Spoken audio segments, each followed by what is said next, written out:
estándar, unidades, medidas. Entonces, dentro de las prácticas estándar debemos de reconocer, esto ya lo comentamos ayer, pero vamos a recordarlo. Medidas, tenemos medidas de longitud, medidas de superficie, medidas de masa. Recordemos, medidas de longitud, pulgadas, pies, yarda, milla. Recordemos, en aviación manejamos dos tipos de milla. Sí es importante que se aprendan los tipos de milla. Las unidades, en este caso, ¿cuánto es una pulgada? Entonces, 25.4 milímetros. ¿Cuánto es un pie? 0.3048 metros o 30.48 centímetros. Eso es importante de ley.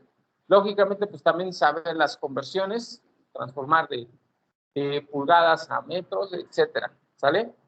Superficie, pues lógicamente tenemos pulgada cuadrada, pie cuadrado, yarda cuadrada, millas estatutas y millas náuticas.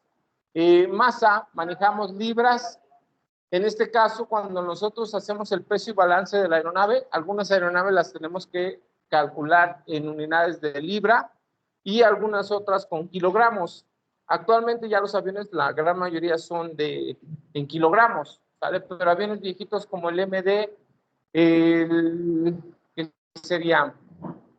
El DC-9, que todavía andan volando ahí en cargueras, manejan todavía unidades de libras.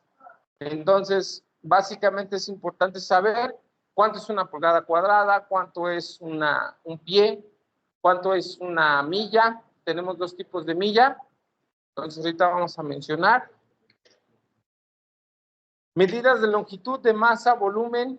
Entonces, las millas náuticas equivalen a 1.852 metros o 1.852 kilómetros. La milla náutica. Entonces, la milla náutica, recordemos, es cuando vamos volando o cuando vamos en un barco. ¿Vale?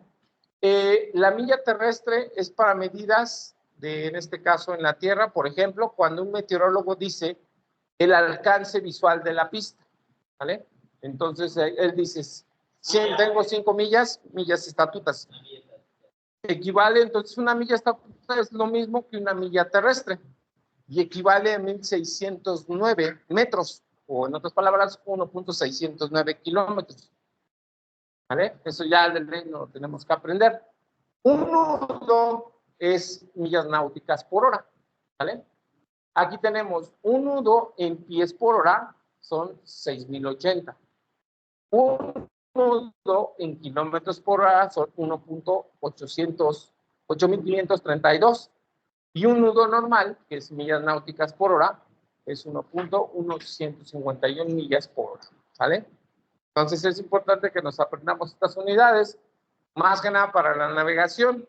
Entonces son los dos tipos de millas básicas. Sí, dos tipos de millas básicas que vamos a manejar. Sí, ¿de qué?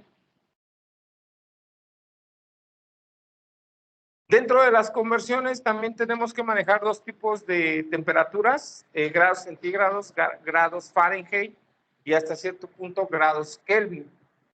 Lógicamente, para cada tipo de conversión tenemos respectivas fórmulas. Entonces, esto es básicamente cuando nos metemos al motor, ¿sale? Ver parámetros. Dentro de los parámetros, pues tenemos máximos y mínimos de operación. Antiguamente en las aeronaves se llevaba el concepto de ingeniero a bordo.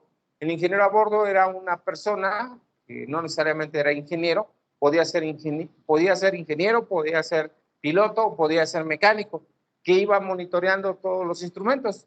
En la actualidad ya los instrumentos solitos se monitorean, ya bajaron el ingeniero a bordo, ya ahora tenemos en los instrumentos cuando se marcan los máximos y los mínimos.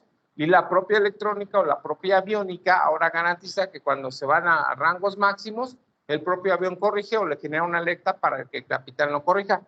Si nos vamos a rangos mínimos, pues también genera esa alerta. Entonces ya el ingeniero a bordo, pues recuerdo que el último avión que trabajaba era el 727 que traía un ingeniero a bordo y el Concorde, pero todavía traían ingenieros a bordo. Tenemos los prefijos decimales, en este caso, tenemos el concepto de hexa, peta, tera, giga, mega, kilo, hecta. Estos conceptos son, vamos a decirlo así, conocimientos generales. Son prefijos para manejar cifras mayores o cifras inferiores, ¿no? Entonces no vamos a entrar mucho a fondo dentro de las unidades básicas.